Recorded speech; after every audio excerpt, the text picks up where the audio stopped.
ওয়ালা হতে হবে, মুমিন হতে হবে, পরহেজগার হতে হবে। আমাদেরকে পুরাপুরি ভাবে ইসলামে জড়িত হয়ে যেতে হবে, ইসলামে ঢুকে যেতে হবে। আমরা আমাদের ইসলামের মধ্যে আমাদেরকে চলে এসে আমার কামিয়াবির পথ খুঁজতে হবে। আপনি আপনার এক সেদিন দেখলাম এখানে সালিয়ানে আমার একটা বয়স্ক দাদু বলে কথা বলি, দাদু এই গাছের পিছনে আপনি এত যত্ন করছেন কেন?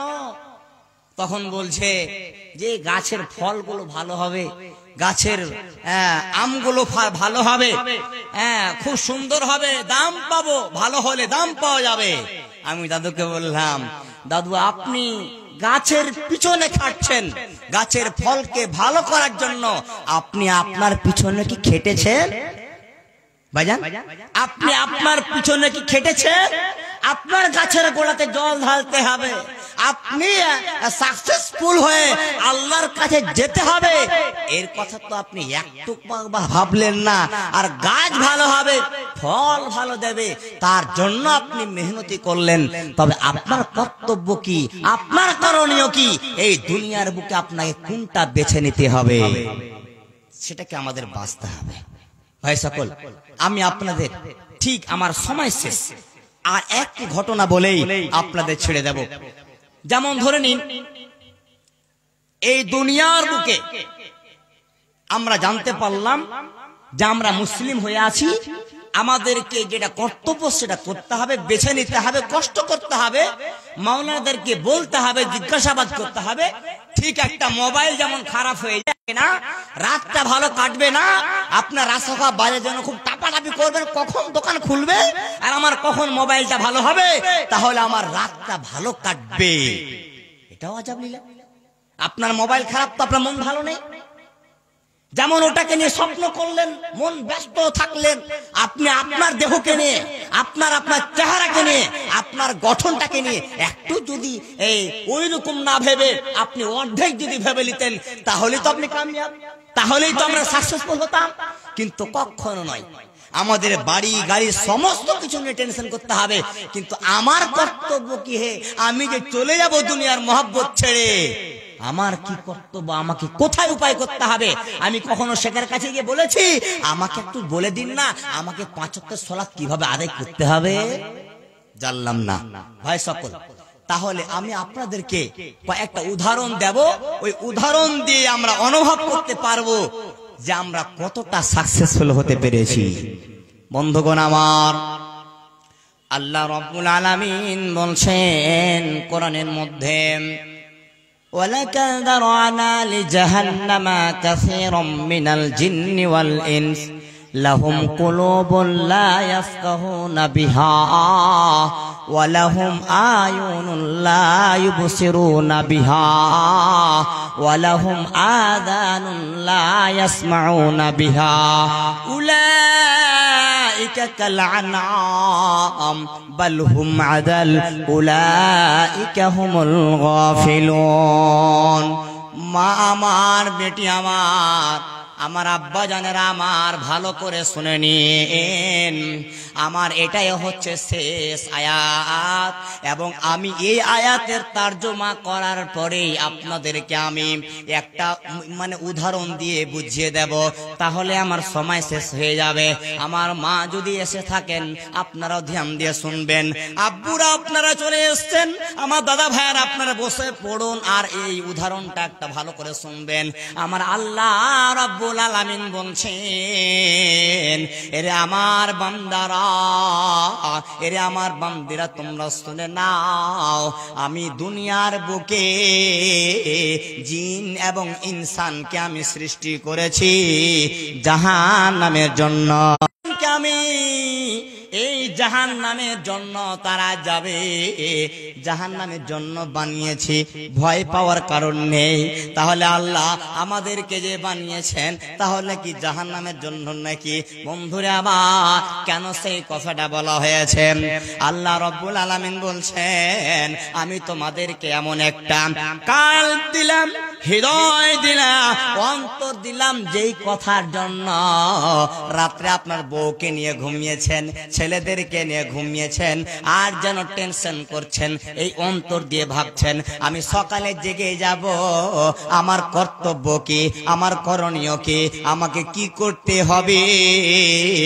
এই কালটা যে আপনি আল্লাহর কাছে পেয়েছেন, আল্লাহ রাব্বুল আলামিন বলছেন যে আমি যেটা তোমাকে হৃদয় দান করেছি, এই হৃদয় দিয়ে যারা অনুভব করলো না, আমি যাদেরকে চক্ষু দান করলাম, চোখ দান করলাম, আর এই চক্ষু দিয়ে তারা ভালো জিনিস দেখলো না, ভালো জিনিস দেখতে চেষ্টাও করলো না, আমার আল্লাহ কোরআনে কি বলা হয়েছে, হাদিসে কি বলেছেন, এবং আলেম একটা দোয়া লিখে দিয়েছে, দোয়াটা আমরা দেখলাম না, ভালো জিনিস বক্তব্য আমরা দেখলাম না। তো আল্লাহ বলছেন যেই মানুষটা কি হয়ে গেল, তার হে যেন চোখ পেয়ে নিল, আর চোখ পেয়ে নেওয়ার পরেই যেন সেই ভালো জিনিস দেখলো না। আমি যাদেরকে কান দান করলাম, আর কান যেন দান পেয়ে নিল, নিয়ামত যে পেয়ে নেওয়া হয়েছে, আর পেয়ে নেওয়ার পরে বন্ধুরে আমার ভালো জিনিস শ্রবণ করলো না, ভালো জিনিস শুনলো না, ভালো জিনিস শোনার চেষ্টাও যেন করলো না। আর আল্লাহ বলছেন যেই মানুষেরা যে আমার বান্দারা এই তিনখানা জিনিস পেয়ে নিয়েছে, আর এই তিনটা জিনিস পাওয়ার পরেও ভালো জিনিস দেখলো না, জানলো না, শ্রবণ করলো না, আর হৃদয় দিয়ে কল্পনা করলো না, বন্ধুরে আমার আল্লাহ রাব্বুল আলামিন বলছেন উলাইকা কাল আনআম, আল্লাহ রাব্বুল আলামিন বলছেন যে ওরা কেমন চার পায়ে জানোয়ার আছে, পশু রয়েছে, ওই পশুর থেকেও বালহুম আযাল, ওদের চাইতো নিকৃষ্ট। দাদু আমার কি বলছে, যে এই তিনখানা গুণ পেয়ে নিল, আর পেয়ে নেওয়ার পরে ওই জিনিসগুলো কাজে লাগালো না, তারা কেমন, চার পায়ে পশু রয়েছে, পশু তো ভালো, ওই পশু থেকেও বালহুম আযাল, ওদের থেকেও নিকৃষ্ট। সুবহানাল্লাহ। ভাইজান কথাটা শুনে একটু ভোল্টেজ মনে হলো না? একটু কেমন যদি আমি এই কাউকে যদি কেউ রেগে বলে দেয়, কত আপনার রাগ উঠবে, ভিতরটা কত না কেমন হবে। তো আল্লাহ কি বলছেন, এই তিনটা জিনিস যে পেয়ে নিল, আর পেয়ে নেওয়ার পরে তারা ভালো জিনিস মানে কাজে লাগালো না, ওরা কার মতো, ওদের মতো। তাহলে একটু শোনার মনে হয় না যে কেন আমাদেরকে আল্লাহ এত একবার রেগেই বললেন, কেন বললেন, একটু উদাহরণ দিই, তাহলে বুঝতে পারবেন, বা আমরা বুঝতে পারবো যে ঠিকই কি আমরা পশু থেকে নিকৃষ্ট না পশু থেকে উন্নত মানের। একটু শুনে নি বন্ধুগণ আমার, আপনি ধরে নিন জানেন যে আমার রুজি কোনটা, আমাকে কি খাবার খেতে হবে, আমরা সবাই বুঝে নিয়েছি, জানি। বন্ধুরা আমার ধরে নিন আপনার সামনে একটা ছাগল যেন দিয়ে দিয়েছেন, তাকাচ্ছে আপনার দিকে, আপনি মালিক যেন মধ্য জায়গায় বসে আছেন, আপনার দুটাই যেন মালিক হয়ে আছেন, আপনি কুত্তারও মালিক হয়ে গেছেন একটুকার জন্য, আর যেন খাসিরও মালিক হয়ে আছেন আপনি, আর টুকুর টুকুর করে আপনি তাকাচ্ছেন, কেউ খাচ্ছে না, এই তাকাচ্ছে খাবারটা আমাকে খেতে হবে। চার পায়ে জানোয়ার পশু বুঝে নিল যে আমার জন্য দুবুরির ঘাস নয়, আমার জন্য যেন ওই ছাগলের কাছে মাংস রাখা আছে, ওই মাংসটা যেন আমার জন্য। আর খাসি বলছে আহারে মোথার ঘাস, এই ঘাসটা তুমি কুত্তাকে দিয়েছো, এই কুত্তার খাওয়ার নয়, ওই ঘাসটা হচ্ছে আমার খাওয়ার, এর মালিক তুমি ভুল করে দিয়েছো। পশু আমরা মানুষ, আমাদেরকে কি খাবার খেতে হবে তা অনুভব করলাম না, আমরা চিন্তা করলাম না। তাই কবি বলছেন হায় রে বেড়ি সাদের বেড়ি কিবা তোরে গুণ, পরকালে জাহান্নামে জ্বলিবে আগুন। মানেরা জিন্দাতেই ঠোঁটে রাখে আগুন, হায় রে বেড়ি সাদের বেড়ি কিবা তোরে গুণ, পরকালে জাহান্নামে জ্বলিবে আগুন। বন্ধুরা আমার, আকাবা করছি কেন? আমার বাঘ সাহেব ভাই বসে আছে, রেগে ফমকে বসে আছে। বন্ধুরে আমার, একটা উদাহরণ হয়ে গেল, আর মাত্র দুটা উদাহরণ দিয়ে পালিয়ে যাব। একটা উদাহরণ যেটা বললাম, ওখানে আমরা পাস করতে পারলাম না, মমতাও হতে পারলাম না, মোদিও হতে পারলাম না। আমরা সিরিয়াল যাচ্ছে না আর শিয়াল যাচ্ছে না, মানুষরা যে ওখানে যেন ফালতুতে সময় কাটাচ্ছে, যেহেতু শরীয়তের বাইরে যেন রয়েছে। তারপরও মানুষ চলে গেল, মানুষ তার কান দিয়ে ভালো জিনিস শ্রবণ করলো না, আর দেখেও বুঝলো না। খাওয়ার খিলাবার জন্য তুমি এখানে চড়বে, খাওয়ার গুলো তুমি খাবে। হঠাৎ আমি আপনাদেরকে আর বেশি সময় নেব না, কেননা বক্তা সাহেব চলে এসেছেন। এই জন্য বলছিলাম যে এই দুনিয়ার বুকে আল্লাহ রাব্বুল আলামিন যখন আমাদের এত বড় নিয়ামত দিয়েছেন, তাহলে আমরা জানি ঠিক আমাদের পাঁচটি প্রাধান্য জিনিস, পাঁচটি বিষয় আসার আগে আগে পাঁচটি বিষয়কে প্রাধান্য দিতে হবে। ছুটে গেল, যাক আল্লাহ রাব্বুল আলামিন যদি আবার কোথাও সাক্ষাৎ হয়, আর আমরা তো সবাই গ্রামবাসী, এই যে মেয়ে লোকেরা কয় না গ্রামের বেটি পোনা পড়ি, ঠিক ওই মতোই কথা। যাক আলহামদুলিল্লাহ, আপনারা সবাই চিনেন জানেন, আপনাদের কাছে ইনশাআল্লাহ হাদিস ও কোরআনে বায়ান হবে, হপ্তাহে হপ্তাহে হবে ইনশাআল্লাহ, অসুবিধা নেই। সালাম সালাম হাজার সালাম। গরুতে ছাগলে মালিক চিনে, আমি জানছি, কিন্তু আমরা মালিককে জানি না বা চিনি না। তো এখন এই ধূমনাঙ্গিকে বারবার বলছি, মা বোনদেরকে বলছি, পর্দা তো দেখতে পাই না, মহিলা কেমন হয়েছে না হয়েছে জানি না। আবার বলছি ধূমনাঙ্গি নিবাসীকে, আপনারা আপনাদের কাজ কাম সেরে নিয়ে, কাজ তো করছেন, এসে মঞ্চে বসেন। এখন আমাদের সামনে যে বক্তা আসছেন জনাব শেখ মাওলানা, তো অতএব যারা আউটডোরে ঘুরছেন, আউটডোর বলতে দোকানে, হোটেলে, আরো রাস্তাতে ঘোরাঘুরি না করে এই মঞ্চে এসে বসেন, এটাই অনুরোধ। আসসালামু আলাইকুম ওয়া রাহমাতুল্লাহ।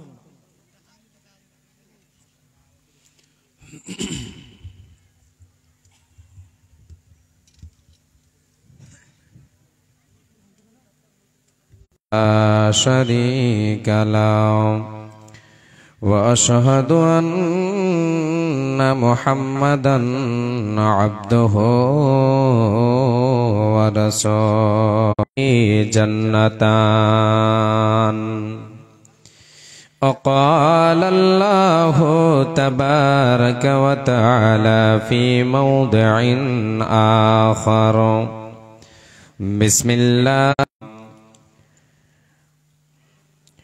اتقوا الله ربكم وصلوا خمسكم وصوموا شهركم وأدوا زكاة أموالكم माह रमज़ान से बार-बार तगीद सुनाई तकवार माह रमज़ान से बार-बार तगीद सुनाई तकवार तगीद सुनाई तकवार माह रमज़ान तकवार रमज़ान सारा मास रेखे ओ रोजा कमाते पारे ना जारा पापेर बोझा रमज़ान सारा मास पाटी करे सारा मास धरे उपवासे थाके এই রোজা একেবারে আল্লাহর দরবারে হবে না কবুল ক্ষমা পাবে না তো আর মাহে রমজান। অন্যান্য অতিথিবৃন্দ, সামনে বসে থাকা দিনদার ইমানদার, কোরআন এবং হাদিসের কর্ণধর, ইসলাম দরদি ভাই ও বাবা জানেরা, পর্দার অন্তরালে পর্দাশীলা সুচরিত্রা মা ও ভগ্নীগণ, চলার বলার ক্ষমতা দিয়েছেন, বাক শক্তি দিয়েছেন, অগণন নিয়ামত দিয়ে ভূষিত করেছেন। সে মহান মুনিবের দরবারে অন্তরের অন্তরস্থল থেকে মুহাব্বতের সাথে আমরা শুকরিয়া জানাই, বলি আলহামদুলিল্লাহ।